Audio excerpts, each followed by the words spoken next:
This restaurant's specialty were burgers, but they served ones that were mushy, squishy, and raw. And guess what? One of these was an award-winning dish. Anyway, these are just some of the times that Chef Ramsay was served raw food on Kitchen Nightmares. To start things off, we've got an Italian restaurant that had owners that were so busy feuding with each other that they didn't bother checking if the food cooked was charred or raw. A small, middle-class suburban community in Beaver, Pennsylvania was home to Levante's Italian restaurant. This restaurant was owned and run by Dino Frantangeli and was bought by his father in 1998. Back then, the restaurant had cost him about $250,000 and the business took off as soon as it opened. Due to the high rush, Dino's sister Tina even quit her job as a florist to work at the restaurant. But sadly, the restaurant eventually failed to turn a profit despite all of their efforts. What it did instead was put a tremendous amount of strain on their relationship. Dino and Tina turned into the worst possible business partners. One of the most frustrating things is just the fact that Tina and Dino cannot function together. They always contradicted each other and found different ways to blame each other every step of the way. It's just so simple.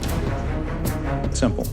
My big sister doesn't like to listen to her little brother very often. You've done nothing that I've asked you to do as a general manager. No, that's not true. Dino!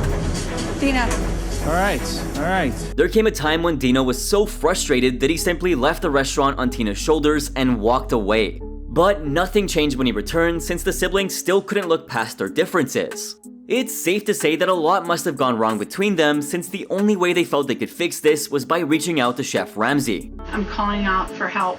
My brother and I have owned for 14 years arguments over this, and hopefully you can come help us. I really need your help. When the famous chef finally arrived, Tina almost immediately threw her brother Dino under the bus. It was easy for him to sense the tense relationship between the siblings right off the bat. The two kept accusing each other as if Chef Ramsay wasn't right in front of them. I'm not sure how Ramsay handled it, but they would definitely give me a headache. By now, it was clear that Chef Ramsay didn't have to sample the food or inspect the kitchen to know what was wrong. He was already staring at the problem in the face, being Tina and Dino's broken relationship. What's the problem with the restaurant? He is. That's insane. No, that is insane. That's the truth. Who's in charge? Him. He says he is, Right. but I'm here more often. I wouldn't say that she's here more than me. Chef, I've been here double probably what she's been here. You left me here. There's a reason why I left. But since he'd already made it to the restaurant, Chef Ramsay wanted to find out what kind of effect the feuding siblings had on the food. Just as he found himself a table, he was served by Sam, who was probably the only person who had a bright and smiling face at the restaurant. I was going to see a happy, smiley face for once. But just as Chef Ramsay decided to place his order, he got a little more insight into Dino's lunacy. When Chef Ramsay asked the server about how they came up with the idea to feature a Carletta sauce, Sam had the weirdest reply ever.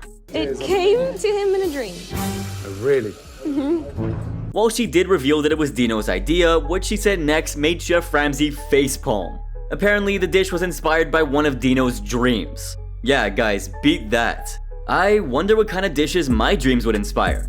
Oh, yeah, let's not even go there. So it looks like Dino was the kitchen manager who never cooked. But he did oversee two other chefs who were clumsy as hell. Meanwhile, as Chef Ramsay waited patiently for his order, the table across from him had ordered bread and oil, and Ramsay was curious about its presentation. When he gave it a taste, the olive oil tasted like it was taken straight out of the fryer. Well, that's not the kind of impression you want to give Chef Ramsay on his first visit, right? But that's exactly what happened. Look at that. It smells off. You smell that? When was the last time they were cleaned?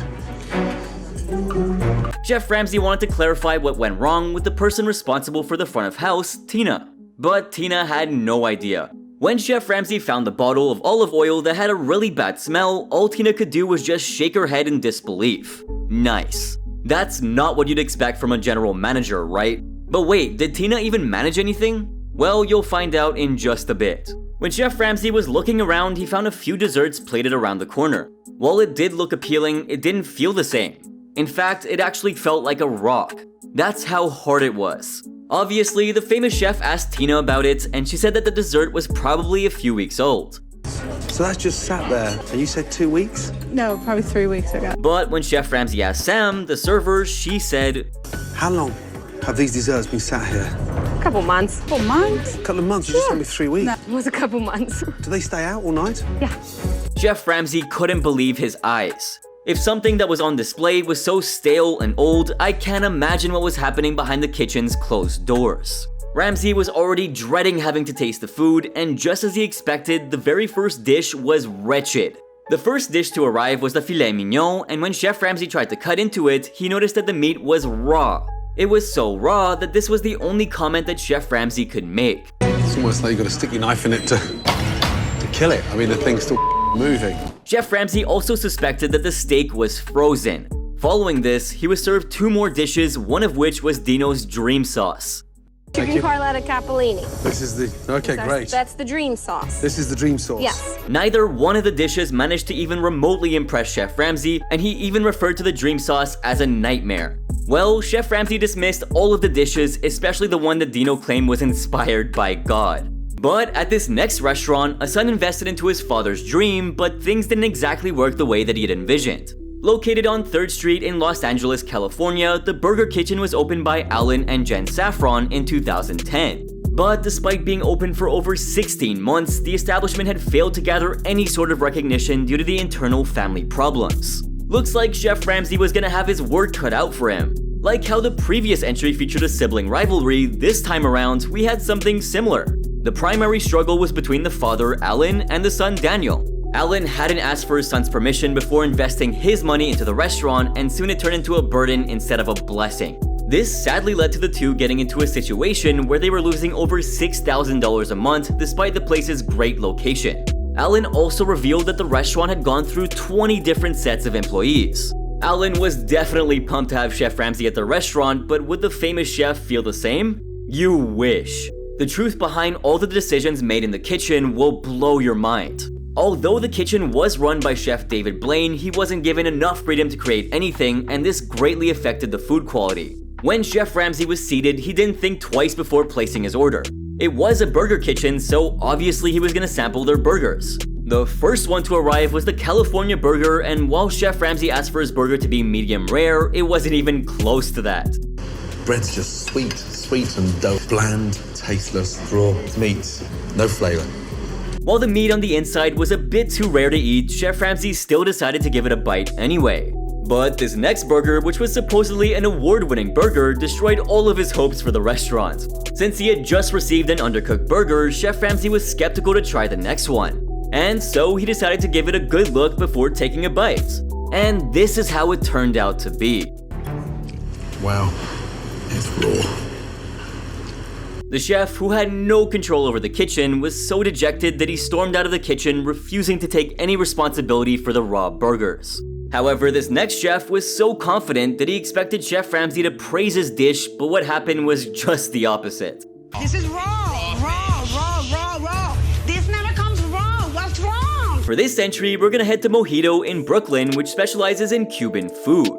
The restaurant was owned by a former husband and wife duo, Marcelo Arias and Maria Catalina. While Catalina believed that the responsibilities of the restaurant were shared equally between them, Arias believed that he was the only one putting in any effort. If you ask me, I wouldn't collaborate with my ex on anything, let alone run a full-fledged restaurant with her. It's not a good idea, guys. So let's quickly fast forward to the time when Chef Ramsay placed his order after having a brief talk with Catalina. The first dish to arrive to his table was the chicken soup, which happened to be really cold. When asked about it, Arias blamed the server for the cold soup and avoided taking any responsibility for it at all. He also kicked Catalina out of the kitchen, asking her to mind her own business. Go out here. I'm not going out. Go out here. I'm not. Go out of my kitchen now. Catalina apologized for the mistake and hoped to at least impress Chef Ramsay with the next dish. Unfortunately, Chef Ramsay was served beans and rice that were way too salty. Once again, Catalina apologized for messing up the order, but this time she was also pissed. As soon as she returned to the kitchen, she got into a loud and heated argument with Arias. It got so loud that even Chef Ramsay could hear them from the dining area. After things died down a little bit, the final order that came was a Cuban preparation of the tilapia fish. While watching Chef Ramsay eat his final dish, Arias was confident that this one would blow his socks off. But things took a turn when Chef Ramsay cut into the fish and found it like this. Fish is not cooked. Fish is not cooked. It's really not. The dish was immediately taken back to the kitchen by the server, who recommended it himself. Looks like Arias was all talk and no show. However, this next restaurant served Chef Ramsay a plate full of frozen meatballs, watery lasagna, and frothy soup. But there was something even worse that he had to try. Manja Manja was a restaurant located in Woodland Park, Colorado. Initially, the building was a fast food restaurant with a drive-in that was later turned into an Italian cuisine restaurant. The Italian theme was a logical move for Watson, who saw that there weren't any Italian restaurants in the vicinity. Now, that was a smart move, so why didn't her strategy work? The establishment was failing due to Watson's dictator-like management. Even her own daughter believed so. We fight a lot. My mom has a tendency to yell. No, you're supposed to make a meal lasagna for tonight. Instead of solving the problem. Watson usually fussed over the most minute things and gave absolutely no freedom to any of her employees. Her favorite to control was the head chef Trevor, who somehow managed to tick off Watson in every way possible. But she can't be blamed either, since as it turns out, Trevor was disliked by everyone at the restaurant. And the person who actually suffered the most was none other than Watson's daughter, who also worked as a waitress. Since the restaurant had kept its pre-existing drive-thru, Chef Ramsay decided to skip the dining experience to see whether or not the food was good. The famous chef was greeted by Watson's daughter, who explained that the drive-thru was typically used to pick up called-in orders, but barely anyone would come by. Knife and fork. No spoon. Mind you, it is actually thick enough to eat the soup off a fork. When Chef Ramsay's order of soup came through, he was taken aback. Not really because of the appearance of the soup, but because of the absence of a spoon. What he was given instead was a knife and a fork. Good luck having your soup with that. Finally, later on, Chef Ramsay was seated inside the restaurant where he decided to put Trevor's food to the test. The first dish he was served was a frozen ravioli that was undercooked. Following that, the next dish that arrived had Trevor's fingerprints on the plate. A disgusted Chef Ramsay was forced to send it back and have it fixed. Just to take his paws off my side of it. Do you see that thumbprint? I do. It's like dubbed in the sauce and... Red. Chef Ramsay was then served yet another dish, and let's see how it turned out. When Chef Ramsay cut into his next dish, a veal piccata, to his surprise, this is what he found. It's that raw. It's not even... I don't mind it being pain, but it's raw. Yeah. Even after this, Chef Ramsay kept receiving subpar meals that had absolutely no standards. But this next restaurant served Chef Ramsay dull and bland food in the name of exquisite Danish cuisine. And what came next made him say that it couldn't get any worse. On the sandy beaches of Miami, Florida, where you can find some of the most top-notch food, was also Andy and Suzanne's Fleming, a Danish-inspired restaurant that didn't seem to be doing very well. The restaurant's main clientele were senior citizens, and sadly, the waiters had to check the obituaries in order to know if their clients would show up the next day or not. Yeah, I know that sounds bad, but seriously, that's exactly what the staff did every single day. As for Andy, he refused to change anything since he believed that he'd lose his existing clientele, so he didn't want to risk anything. But according to a waiter, under a different management, the restaurant was once booming. Even Suzanne wasn't too pleased with how things were going and was frustrated with Andy's stubborn behavior. When Chef Ramsay arrived on the scene, he was surprised to hear that a Danish restaurant had a Cuban chef. Chef Ramsay's server for the day was Julie, who had been working at the restaurant for 15 years. When Chef Ramsay asked her about the restaurant, she said nothing much had changed other than the staff. Now let's talk about Orlando, the chef who wasn't too thrilled about working at Fleming's. He actually wasn't interested in Danish cuisine at all. Everything was mushy and tasted very odd. Chef Ramsay's final dish before he started his tour of the restaurant was the grandfather duck. So would this finally impress him? Let's find out. Grandpappy wanted duck cooked like that.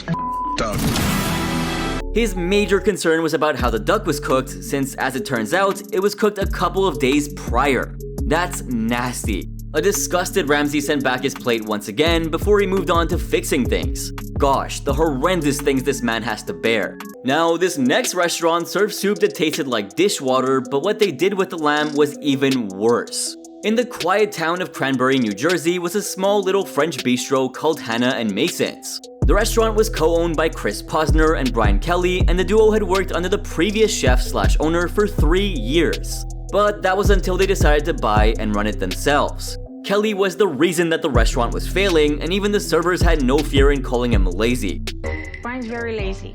Brian can be lazy. Brian needs to step up a lot. His laid-back attitude had Posner questioning his investment in the business. Since Kelly refused to do any work, it was all up to Posner to run the restaurant. And he did everything from setting the menu to sourcing the ingredients. Posner was surely carrying quite the weight on his shoulders. I spent a good portion of the day ordering food, doing prep lists, working on menus for most dinners.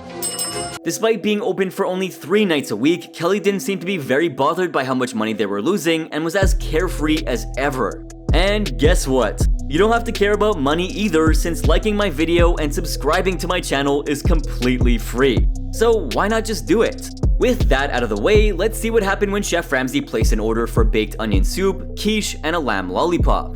The soup tasted like dishwasher liquid and had a thick layer of grease on top. The quiche was also a disappointment since it was way too runny. Finally, when the lamb arrived, Chef Ramsay was shocked to find that it wasn't only undercooked, but raw. Very sweet, the sugar. Suddenly the lamb is rawly cold in the middle because it hasn't rested. This dish was supposedly a fan favorite, and the manager Nick even mentioned that it was the only dish that had no complaints. It looks like Posner has some explaining to do.